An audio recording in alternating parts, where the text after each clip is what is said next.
Premtobre mama ya mamunyina ha ya mwakwa Adom TV Premtobre Kasee so ewie nsamasie no braso sa utibie sa Adom TV Premtobre Kasee ensam no ne etodwa omubi ya wo betini abrantie bi ahoye a hye ne mu mase be ne din ayenya ye Joseph Richard ababetodwa se ne mpena wo so ne ni gianti akotweja ato de mamu ye de honsam no ebebro abayo a woye momoyi bi emfie aduonu enso Patricia Nimako akwam kafo akromfo akoboni tuo e wona adwuma mu amenne wato nananom ensi adui excavators be nine so de won susu say small scale miner bi de won atweja e de atum eno ne nsem bi ya na etwago ka ho agudie ka ho obi man so ene gide ye de bro Adom TV Premtobre Kasee or share live on Facebook/Adom TV Extra Go TV at 119, DSTV at 280, ko YouTuber, search Adom TV 2. Media fear, amankwa, tamaklo. Edasi afia di miente seden semno etie. Executive Secretary da National Labour Commission no fusua samwa ede to abane nim senkebe ya wonmo osikasemu femu sebe ya one more offices no ombetirem ewo memu natumi aboa ama onuma so akoso ni Adom Kasee enedi nkomwe. Executive Secretary the National Labour Commission ofusua samwa enidi ato abayane mu se womra beso wonase ne osikasem mu se ne ebeya obetumatre wona hyiemu ede akọ mantam awodu nyina mu wo mangana mu a ebenam so ma odwumedi a wodi no etumi edimo ode sansem wetu dwa wa bra wona senchefo hyiemu ede akwan a wafa so yi wona adwuma eto wona nim so mi bebi no commission sika aban etwade ma commission eso etubanya ya office nkran ne ebiebi ne ebi takradi ne ebi kumase ne tema eti so obi nya asem wotamale obi nya asem oboko bolga ana baby a ontimi ma nkran ana kumase a obi hu se na atwasa na esanse wa nya ho akonyanti no na ede akokem na se commission netimi ebi office e wotamale commission netimi ebi office e wo obuase ana se district ne ne ma na obi ani wa ebede yebesisi adwuma wura no bebre esisi adwuma ye for office wonum se oni ba bia akọ na ka commission no wo ba bia anka esisi na enye de wasanhye mudi a wono ye ya enam so mo de nchechire ema nsenchefo no acting director the information services department Winifred Nafisa Mahama enso kire hia hu hia se nsenchefo ebete paadie nsem ho yi se ne ebe ya wono mo ebo na mane a obehu kwan obefa so abono so yes engineer also mo say asije bi wo so say information on the back papa enfa basa ye anan to ye beba nkonfrontim it is all report so bi so to say labor issue say ya also mo say enkrofo mienu na enya asem wo de ne say senior asem netina sa pepepepe na betudwa Oswafo ya washe food and agriculture so oko esunafo south nso a wono ene wo mrahye bedwani owura Eric Opoku ene wose nyame ya adoma March 2025 mu no yebehunu hyehye ahodo ya edana kwan so ewo yaduane enikua ehonsem Eric Opoku ene yaswafo a wohwe enuane ne kuyayonsem so no kro yanso mrahye bedwani ya wogina mu amanfo west na fo south abato mpesuas otwemu se obeni mbosome ne mu afi mu one amanfo bedi nkomo a wode hyehye a ebeboa ma oman yi nuane ne kuyayonsem so etumpon atudwa wode sansem etudwa wasankore wa hafo mantem bra one nananom ene amanfo ekohie mu a wo kire wo mu hyehye bi a ebeboa ama aduane abuso ewo oman yi emu maye hyehye sawe Southern Ghana free bosome miensa yebewura mu na wose obi a sha ase no duane no bae sebe ya ebedubra yetwa no obi a benya bi atwa na obi anso anya bi adie enti bosome miensa mu no mejina afidikase so ene Ghana man nyina kasa na yewura dwoma ma ni so ade huna opesa ye de bu akwadwuma no madani nyina adi na obi anso ede ne ho ahye mu bi fasa akonya no sonso de to emeburu no anim se wonfo wo ho anyikuayem esanse san hyehye yi ebeboa wo no ma wanya so emfaso adwuma anya adwumafo na ye na ye hwe ni ye ntia amaya manante so dodo ni nyina no esikafo akese e wo aman ni mu no eye wo mo a eye kuadwuma na ye hai dodo na afa nse kuadwuma de sɛ bi a wo ho kyerɛ wa ɛna akɔkɔyɛ kwadwuma nanso na no mbɛyɛ Minister for Food and Agriculture yi mahum ranteɛ ne mabaawa a ɔmaba me nanso na ɔmakɔ school ayɛ masters ebi ayɛ PhD ɔmayɛ doctors na ɔmo ka kyerɛ me sɛ kwadwuma nti ɛnɛ ɔmayɛ sikafoɔ. Premtobre Kasee na oguso hwe no wadaroma kane aban lawyer pani Godfred Yebo Adame kasa de afa cases ahodo aban e ba ye or drop no ono so kana sama fa ho yenko TV. And against the Republic when all the Superior Court had stated that Dr. Opuni and 2 others had a case to answer. If the new Attorney General was of the view that the accused had a strong case and would be acquitted, why did he not wait for the accused to establish this through a trial? Is it the case that counsel for the accused told him after his extensive discussions with them that they were not sure of securing the acquittal of their clients, and therefore they would prefer the Attorney General to bail them out through a withdrawal of the charges? Fellow Ghanaians, in purported rationalization of the government's decision to withdraw the Opuni case, the Attorney General most bizarrely attacked the integrity of a retired Justice of the Supreme Court, Justice Clemens Onyenigwa, and the Honorable Chief Justice, albeit unjustifiably. Dr. Ayine claimed that a perjury application filed by Dr. Stephen Opuni against a witness was not heard by Justice Onyenigwa, and that, in his words, this is most unacceptable. Regrettably, this is another falsehood, Dr. Ayine's press statement. The trial court ruled on the application. The applicant proceeded to the Court of Appeal by filing a notice of appeal. I repeat that the tendency of an Attorney General to make untruthful allegations against the prosecuting team and judges sitting on cases being prosecuted by his office is highly unprofessional. What we see, and this is exactly what we see from Dr. Ayine 3 weeks into his tenure. His actions constitute an attack on the very office he is now head of. Dr. Ayine stated further in his press statement, and I quote, when in accordance with law and practice, Justice Anochi Jima decided he was going to hold a de novo trial in the same Opuni case, he was instantly transferred to Kumasi, and the case was allocated to a new judge who then proceeded to adopt proceedings, end of quote. This is another plain falsehood, and a rehash of the unfounded allegations made by NDC commentators in the media space. If Dr. Ayine had taken pains to examine the file in the Opuni matter, as he should have done, he would have found that it was not a new trial judge who adopted proceedings for the trial to continue. The then Attorney General, my humble self, was compelled to file an appeal against the order of Justice Anochi Jima for the proceedings to start de novo or afresh after they closed the prosecution's case and the defense had opened their case. The Court of Appeal allowed the Attorney General's appeal and ordered that the proceedings be adopted before the trial court. It took about 3 months for the appeal to be heard and determined. Before the conclusion of the appeal, the Honorable Chief Justice, in exercise of her powers under the Constitution, Ora Godfred Yebo Adame na otene nkana yen kase ahodo mu no de aka kire bia nso ye de bebro ma yen to Premtobre Kasee no so na yen konsem foforo emu excavators and nine yesiso say ye small scale mine bi dia no ne wo mu sisu say rapid response unit eye forestry commission for bi atwaja atoma Adom Kasee etwaso Operation ye course wa Regional Security Council enim ho hwe we no ukuada ahomache ewo bo ho ye kuruba ko ewo anum apapam ayonso ano mensim we poyemantemu omanfo esori anopa no na adwumayefo ka rapid response unit ne ho ewo forestry commission abaefo magudi etu obi a hono mu a wa mu amane di asase ne ye ne dia etwemu a sef magudi etu mfidie ne won mu ahye no obi ne be han yese wode besiesi asase no eyie ye nti emepoye mantemu swafo rita akosia awate ekohono mukohwe sede bia no etie twemu se. And there were so many things we discussed about mining, but not this very one. We were there just some few hours back, less than 2 hours, and I had a call from some people of this community that some machines have been burnt here.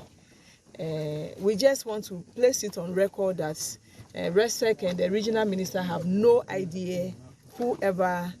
burnt these machines, and we are calling for investigation into this issue to know who really are behind it and what rule the people mining here has broken. We are aware of the regulations the government has put across, and actually we want to know. We want government to investigate into this so that we know who was behind it and how it happened. All we are telling the people here is that we sympathize with their situation and they should calm down, or all nerves should be calmed down whilst we look into the issue to really make a finding or get a finding of what really happened. Ebre twato kwase fo magudie to mfidie saye bese mfie nan bi a etwamu sabre na aban military task force na ekobowura mining concession a eyeke jamfu adea ya no ye national women organizer ewo NPP amanyoko nim na wo hye excavators bese aduo no ye mfidie bi eka ho ewo lab krom dompem ene pame a wo mu nyina wo atiwa mensene mu ewo poye mantem no emu. Ora bi a ninkum ewo na afa ninkuntwe ewo na afa pa ne din a yenya sesi a Joseph Richard na ne nyina ne se ne girlfriend ono ne wo so ne ntina bi mu nti ode ho abufuo ba bia ne girlfriend ne mada no akotwaja atom ho kase no etwaso Sabre wusemi esi ahomache bese no miensa ewo aximu atoye mantemu bra na ewura yi ene ne mma ada ewo mfie emofrey edin edi Joseph Ben odi mfie dunsia Rich Lavesi eduan so edi mfie miensa asese wode wo mu abakolebu abanya resabia Adom Kasee amane boni wo atoye mantemu loteria edi sansemi echi wono wo mu asem ne siye wo hunu biye atwetwe nkomo a chemu se Richard Joseph usu se wo boapa en wode eja eto edanim isan se Betty Herman aye na adwen se oni ni jaye a na abrantie yi ebo enyoso senti wore to posifu anim se wonye hwehwemu fan se be ya tentere ne ebe ya adwuma ya be fie no edan na eti na ebe hu de oya Richard ne ntala o se odidi bone cap gallon na odi petrol no gum de be show nan ni na agwetiro nti ye fra posifu mo betwa ne picture since amesra yin da posifu no mo de wo ye bia wo be Richard na ben onye na edi mra de onye na di no ono na ye sre da posifu no won di da medwuma na mahen na ye sanka Richard na mra da ben onye di no onye na ndi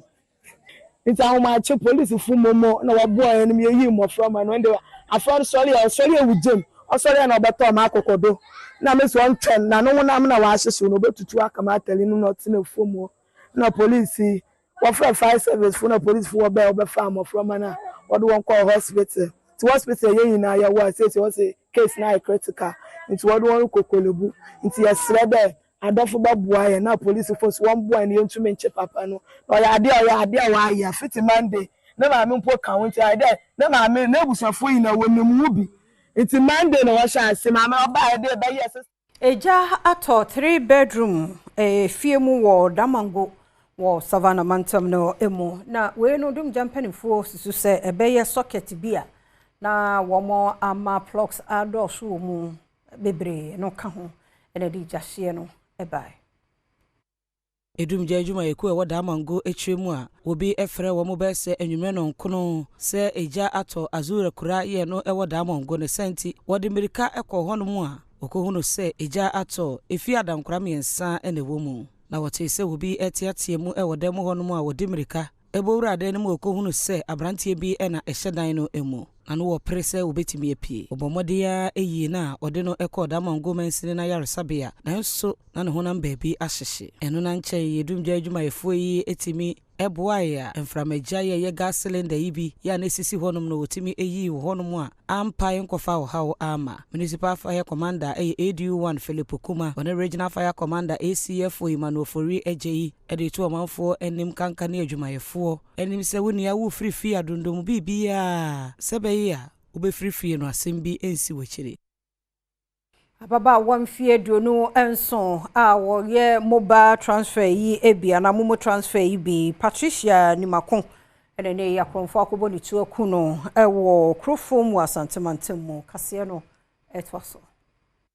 Patricia ni Makon aya babawa wonye mfinhia aduonu enso a oye mobile money ewo krofrum e wo manhia north abato mpasua so ewo asante mantem ha akronfo aremfo atena motoso atwetuo akosi ne so agye ne nkwa afinensem afa ne sika 10,000 Ghana cedis ene enema afoforo bi de adwane ko ebre Adom Kasee eduru ho Mr Evans a oye dansini ene ebonkomosi meti ase de obetu mi ameti ya dem ti ansi bibia gi pay tina moto bi siamsa moto yezo su na atusa na se dem se da wori entimi to sa de wi ase nipa no asa tutu ni bi mo ahwe fom ti na se tu kuta na wo wira tina moto to timiti ansa mami o wa se musoro mi na ge no mu ba mo so na ya buntu mu na ahwe fom so mu fa ni sem tumeto na se omoko nko sia mo yen ni duru ma sia pija na de ne to ba du na se wa nya media o me wi age no no se ku ne ka ho because me came up from operator and I'm the pay I'm cast a tell big time crown and blasting sana and Robert Kadi aki to a show bisu ha abon tuo akuni ya because of 100 million e bi sika ko wo ko bi aba you come tuna touch it eno achi adehie bi a wo ho e kere sese ehubua e na abeto won so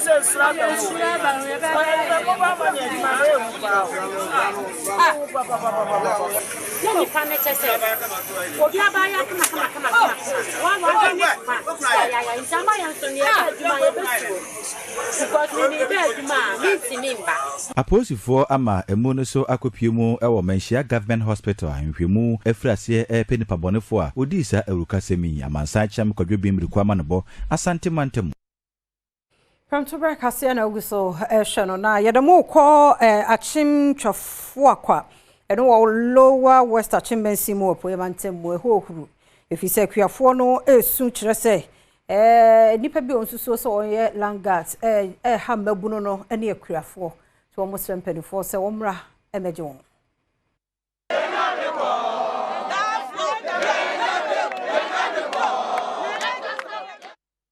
asase ho mentime ho ase asore ewo achim dwafo akwa ene nkurawodo a ewo lower west achim mensimu opo mantem akuafo echwemu a Asaman Kese Traditional Council no aton wo mu asase ama private developer bi awama wo mu amane asese ye kamia ye se wotu wo mu afiri asase no so a ema wo ne mabunu bi edikosie ni semtwefo enhie mu akuafo yi eyeye no oditu dwase asase be se eka empemanso ya wo no baye ewo so ena developer yi SSC no ehu amma yetumi ndaja be ya busu minimi nka mani ngusu da enkokora wo mmiri wo be yade BP ani yade akese yentumi na emofra ntumi nkoska na mu ba ma se emofra bebreni na mkrom ha omutumi nkoska tijafo kwa ntumi mekyra de ya na ne ene ye na ye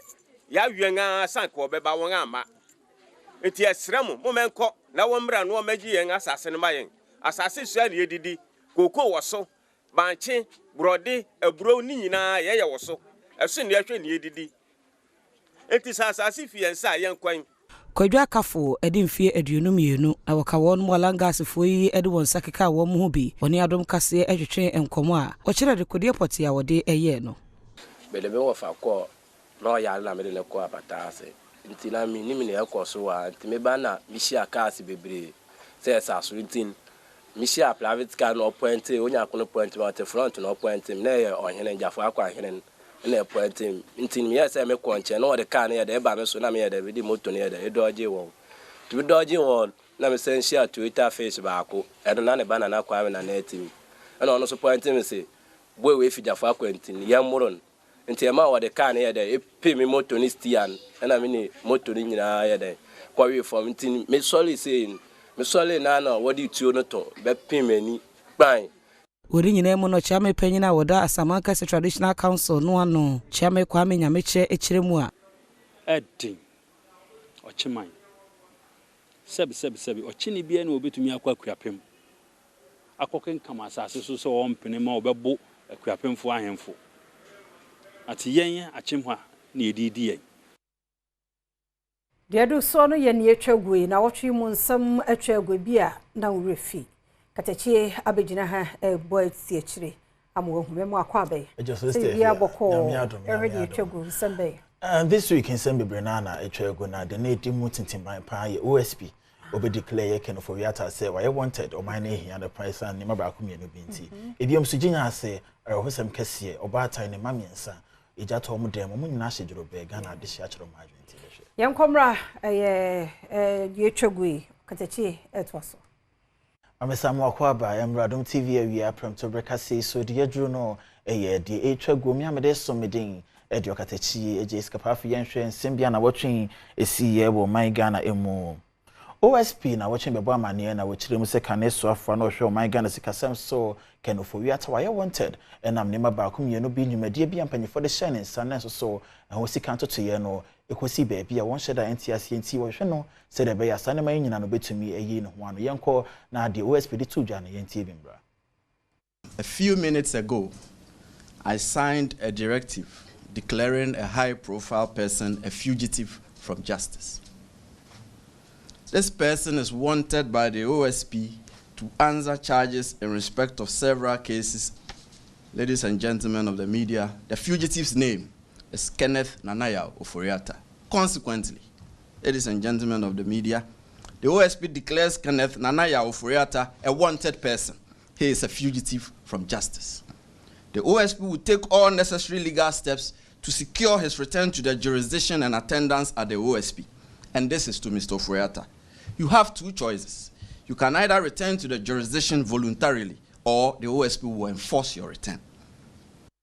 The OSP, Kisi Jabeni, taste the work and some Afian, the Ghana district can edify in Simi and home, where a Mengo. Mengo say the NDC government should do everything possible to bring him back to face the law. I say NDC man you kuna bino and Mohammed Yasom bit my don't bet to me be a said baby biara ya can of Yata will be an obit to me the nabo my Ghana mo Nambran when in word in the city say na if at and so a bad Douglas or say this is the kind of hard work in GH. May God bless you. And I say we no be no motion must be to my cost or my Ghana emo. When you may ensure your USP pa, we see a fee wisdom, or say I now have trust in our politicians, so my faith and when you GDA a man for a more. I feel young Quasanteman Tamini Mojina see and no Kumasi, and I watching so a Hosem back with free home mobile children so bad time and mammy and son, a day one more them, a jatum, woman in Ashi Drobe.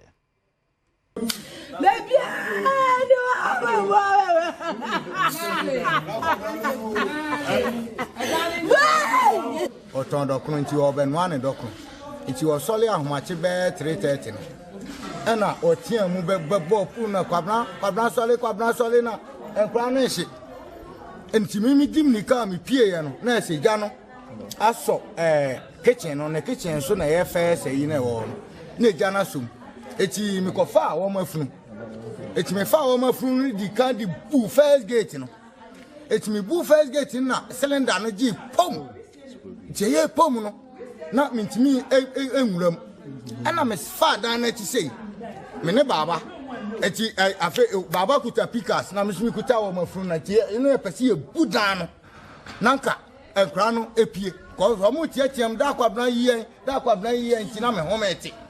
It's me, dear, no, a bubo muna, I dare not to me, I'm here. A Yara Hosem Pie and share the Ghana this year can at the first in some ye and so at home.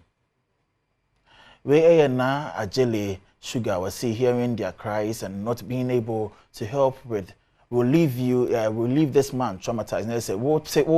Senkrano is to someone here one so want to me and more mono yadibia. A branch and papa penino want to me any in free najum cradibiano, a becca kind of pie. Yan for and so a dear we a mammy ama say, hey, can't we do something about these metal behind our windows? Not so also besides say inti sana dia yampumano abrebia na different farm hono yentumi bibi emfa ho ana bibi sesi a obi a kire na adwe won ho bi enhwe for front so edie yenhwe de oto aso edie we Evelyn say may their beautiful souls rest in peace. Ness on also so esre say ba de wo mo kra won kwa ebesie yi ede ama wo mo Tivazde ni si an ye kono wonya akoko bi se de staff ya shane de na anya white bi na onya hill red bi age na so na se no kwa Tivazde na na ekono be gina so na se nsem no me de si staff ya krado de koso na se de aka no nyina no wo de beto amoso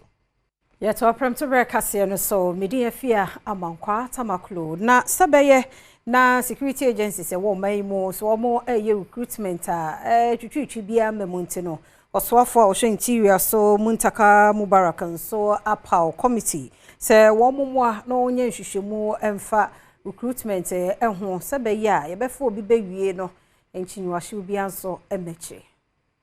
Interior Minister Muntaka Mubarak eni apao abejuku nsu bia wono ba be nhwehwemu ede afa ekwan a yefa omanfo ma wono mkodi wonjuma e Ghana bambojumeku ahodo no emu ojumedi a odi ya wode pa osani panson no eyade se wo ma wono nyina kantam din sese. Currently have people in training. We are hearing all manner of things. Can you check those who are in training? Are they qualified? Will they go through the right procedures, they lay down rules that all of us know? So that it doesn't become a kind of witch hunting thing that I look at your face and I say, but I know you to be MPP, I can see your son there, so therefore you should get out. Or I know this person is a CPP, so you should stay in. To avoid all that, you put up these 7-member professionals to use 2 weeks to go through those in training, give us recommendation, tell us what to do, even in terms of policy direction. What is it new that we can do to forestall all this kind of suspicion anytime recruitments are going on?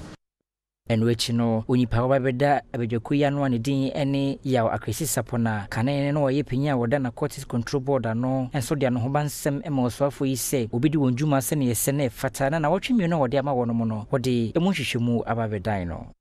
I assure you that we will do our utmost to ensure that the outcomes you expect will indeed be what you will get. Yentwa so na obi a wo bordero efa wiemu sakraye mechre climate advocate Samuel Boatin na wo de to aban ne ankrankra wona ekabi wo mu se wormonye nhehye pa enwu hono mo se be betimi aboye ho eban koba sen sakraye bi eba na omai yenkotomu ohaw kase no edeba. Onipa bako kasapa edifa ewemu nsakraye ho Samuel Boatin ene dia to aban en Africa bi womfo enim se wono mfa enhye bi nwa akwanma ebetumi aboa ama ewemu nsakraye ene ho sunsuanso no ebi entumi mbo man Ghana eso wode sansem wetu dwa bra GIZ4 edi workshop bi hihye so edi ama ensentrefo edi afa ewemu nsakraye ho ode policies papa ode create awareness ode nipa aye nipa wa haze ode ehu de zeye oye ana onye se ehu de zeye ne nye oba affect zeye nyina ebehu na inde yekasa no hinia ehu de climate change no or affect him at the end effect no or different levels obodu third level no or either de be yer yebewu no yenwu mum de be yer e pocket no be empty oba affect say eduaze ne ntumantona zobe sini there o pocket obey empty. The climate change at the end it be feel much more by him pocket him. And which no component manager the climate sustainability or GIZ Ghana Raymond Ahiadome and so the same we see to dra. Our focus of work also covers climate action. Yes, so we support all partners with various interventions. And then we know that the dissemination of information is also part of the work of achieving climate action. So if we support the regulators, we support the private sector and everybody else without also supporting the media who carries information to the public, then our work would not be holistic enough. That's how come we are using this platform of the World Radio Day to educate journalists, those who report on environment and climate, so that you know new trends. Adom trotro na yede to so akose Japoma kwa kopie mo mamprobi. The never say no oni adihie di nkoma busa won san ene wodi nefa. Adom churcho ena me de bra mo life na ene no me de churcho na abepiem e wo mamprobi. Se ene ye adofo da Valentine's Day no mabepiem mo ha na me beje omanfo adwentre efa omanho boa ene omudi di Valentine. Yen me ni amanfo ni bi nkasa ne yen twetwe nkomo. Mommy ene Valentine wa ho boa te sen ubedi ni sen oh ene Valentine de ene ya ye nim se ne ya adofo da internet de obi be se bi mbe pie ebi mbe ko beach at least adofo da de and then so a chocolate day into for me and then the mini we are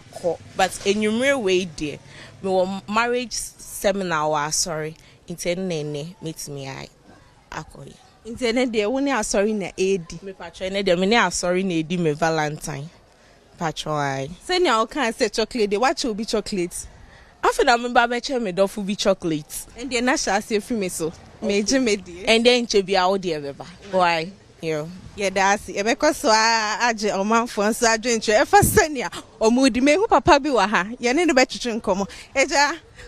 ene Valentine udi ni sen oh whenever day na ye di no metimi aka say Thursday there da e de kire odo any appreciation ema ebia odofo bia na say ebia wabusua ene onamfo nti never day there said ye ko ne say ebia nyame adom na nwumre mi hwe na mi dware na mi fa me pe atade red ne white bia na ma hwese metimi ne mabusua na say madofo bia kotena ebia mo na say pizza man bina maji ebia chocolate bia momo internet dey Thursday no so any chocolate day na nenam no sa na metumi aka nti na wunyanya ahoboa na wasi pise enwumre de ode nkofo bepie oh me de metumi aka say maya ahoboa kakra minim say na de Thursday de den a me ne madofo bepie na yakotena ba bi na mamom bibi kakra obe ne den mase ye that's ye be koswa age omanfo adwentre e fa senia and the 14 Valentine's Day adofo dan omudi no omahoboa auntie ye beti atwe nkomo kakra and the Valentine 14 adofo day wahoboa ne sen ubepie oh sisia ndie mi nya hoboa bia e na mi pie so a mi ni obia mi ni pie na ha ya mo nso me bra mom allow me say me nkwa bontin sa keke na chese wo de Valentine wo di wo fie mpacha mi she fie sa oh wo nyo obi amani nche chocolate na bibia sa ha de da bi ngesho mate and the senior omanfo chese Valentine bi so mu be pie ebi so be yom de wa sorry obi so de so onyahwe me so na me di church mate se church ne ye ma mate ni say we Mayanto Premtobre Kasee no so the director Wada Biotech and Nuclear Agriculture Institute Michael Osa na ne kasa mu ne se gamma radiation facility o hawo abaho eno ye mfidie bia wo mode so no ye nuane ne so process di tu kwan no ne ade no ade se o hawo tumi abaho sanso na yaresa bia equipment ahodo bia wo mo ede ye adwuma no ya na ebia be kase ye hohoro ho nom ne ade ni nyina no saade na asai na oswafo ya wo environment science and technology so na agba pro akoho no wa ko hu ye kote ya ensemi ebetodwa NSO kopiemu ewo Ghana Atomic Energy Commission womu facility baaku bi ewo wa ye gamma radiation na sa efidie eno ana womu etimi edisiesie enuane awodo a womu editu akwan ekọ aman awodo so eye export bi enfidie a eye adoktafo ediye operation ewo ayaresabia se mfidie nso no womu edifa sa efidie mu eyi yarewa awodo ewom na we na director for Biotech Nuclear Agriculture Institute Michael Osai ediatu Adom News in Central for him say fidie baby enwa tochima ye machine no bibia tochima won kakra ye hwe se ye be fixe enti ye na International Atomic Energy Agency edin kita ho omo call for tender for microphone we be hwa maye say e be ye but in the meantime no the whole world move away from gamma because gamma no I say a risk be associated with it in terms of say ABR say a could be bonnie phobia sim and I say yam with me the aye idea enye until the whole world no move away from gamma sources no you are moving to machine source it is a x-ray and they also na radiation rubber uduma radiation be anim and all those things you know say I know ye say ye be ye eno ebi ewo Accra ha ene ebia middle belt Kumasi honum ene north nananom ne mpanifo ye wo kwawu obo aya mamre ne amane bi ahoro won ho afiri niam bi a won susu se edifin aka kuro no honti ama ekuro no sunsum aba efom Ehemfo ena mpanyimfo wom ewo kwawu obo aya mamra womukro obo wode ete ho na maneboa ebeto odwa yekire mu se kantete no na nkeju kwawu Easter fashion a eya na kwawu obo ene dikan na so nei entesa nkura hodo twa ho ahye nyina asa won mo eho Adom Kasee ene apuye mantam no akonfo hema okonfo akosua dedia ahwehwe nkomo no okire mu se enam se kromafo ne bi edan suban bone yede ne nteno amakro no honhom nyina ekofom eno so ne namo a amahemfo enam panyimfo aka won ho abomu a womde amamre ya hwehwe so ya woni man kitinkiti bi anananom mpe ya waduane bi kura yedi nanso na koma banti me kai pass na nasi amabre so no by the bit safase obo ha ne ma nanso edu ba bi no na Kasee ye ni mo ma ye nua no na asase so wo dan dam wo yire a wo mpra ne na dam tafra che afoka wa wo janan so na no se janan bebre wo krom a men kotena ewire bi a wo ko wire mo no na so bi da ho no di fia koka na nanom nim ye be hu anafa edomu mu na fe edi kure nya ena ya wie sa adwumadie de esrobo man ni fa man mo man ye ho nte ne ni kuro ni ne betumpon ama ya teso aso abapapa eno achi okofo ampeduchi emre ya wonu ye kontihene ewo obo esoso de so se ni odwan we de o so ne ntwie o de da ne manfo ase o mani nyina anye so o de ma ahemfo nko a o mani nyina na ye wi a ye be pebre pa abodwa data chiro boban e ma de nti a ya mamre no ya dani na adi na se de na di wie no fom de a ene wore jejeje ye ma fini ba ye no ifi ma fi ya pra se bi samba biem se ye fi no samba biem de ani fi no amamre na we fa so bi de so Administrator ya wada Awutuboju Ase Polyclinic no ye Jason Zam na wadi atoja se tuberculosis ni HIV mwa no yare no Awutu senya tichu ekosro na nyina ni gina se won mo hia won ho a omo ho ban Kasee no etwaso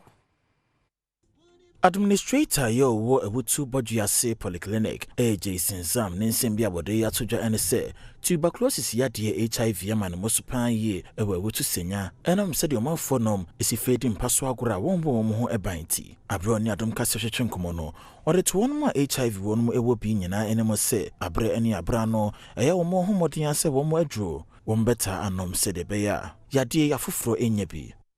area na Kasee Awutu senya a TB prone area. Ya meka no prevalence no wa ha. Just nkrofo dodo na to mean TB e wa ha.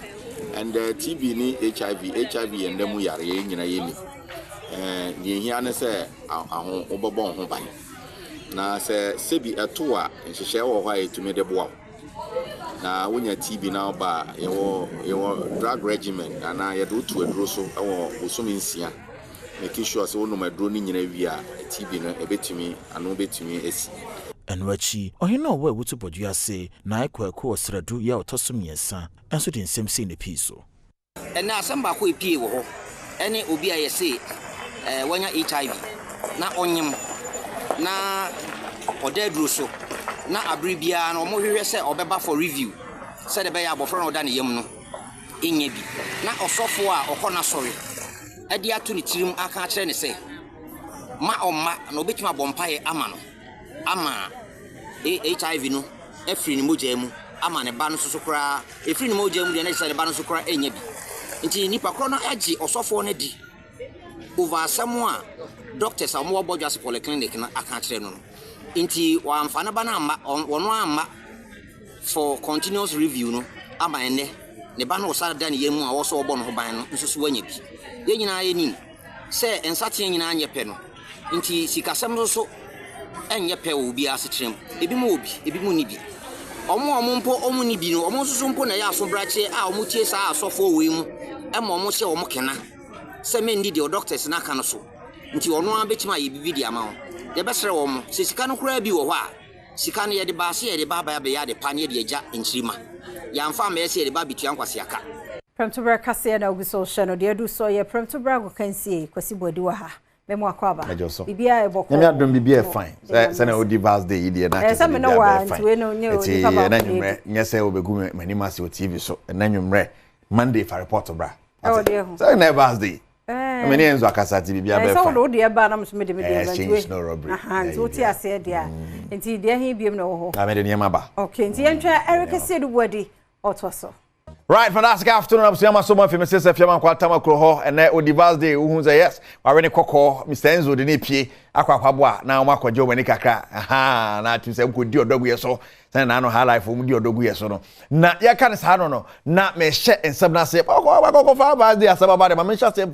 dating or dodi no. There's a guy called Brendan Johnson, who Sinakain. Adema Tottenham Hotspur. I'm going to find if in Northern Forest and a buy. Now, Sir Brenty is saying, Bono, I have something which is in the say, maybe him the entire Brenty Bono, one or Bono Forest, the Hana something which is the Equal was ya. See, is a son, and the see you.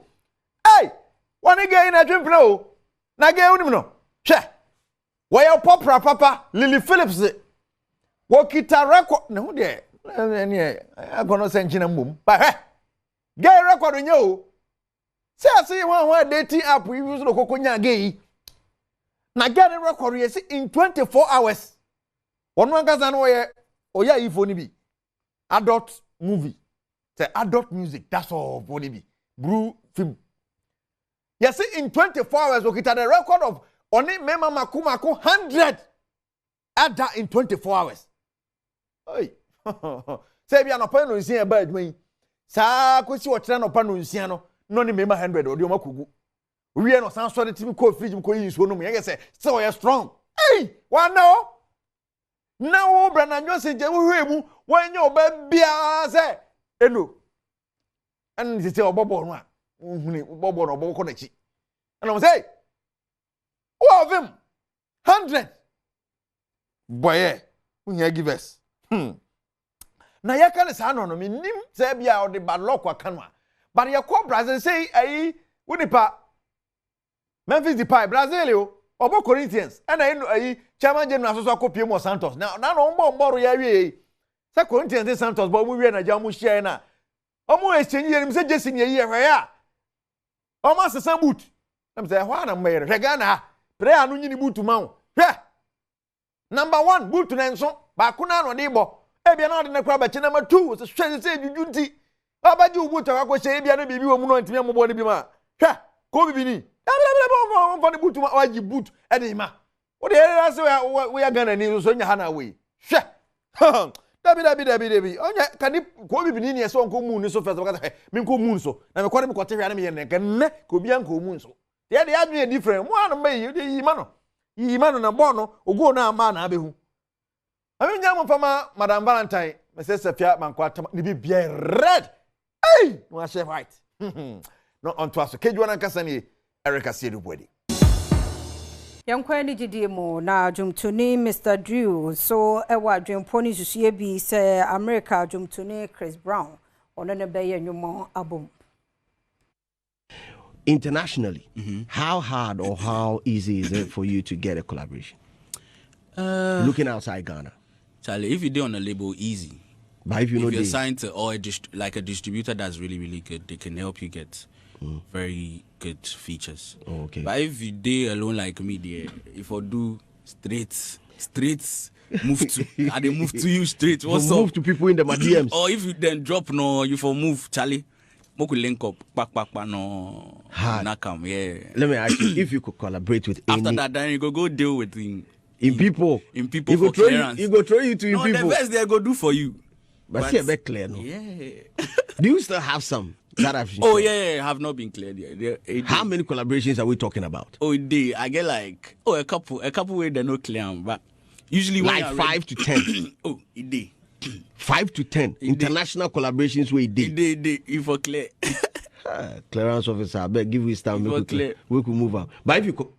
Enyero so na Premtobre Kasee no yem fancy ha seda ye odia emrani adaje Madam Itino so ase aduma on my ye bidi afia amankwa tamaklo fire for fire etwaso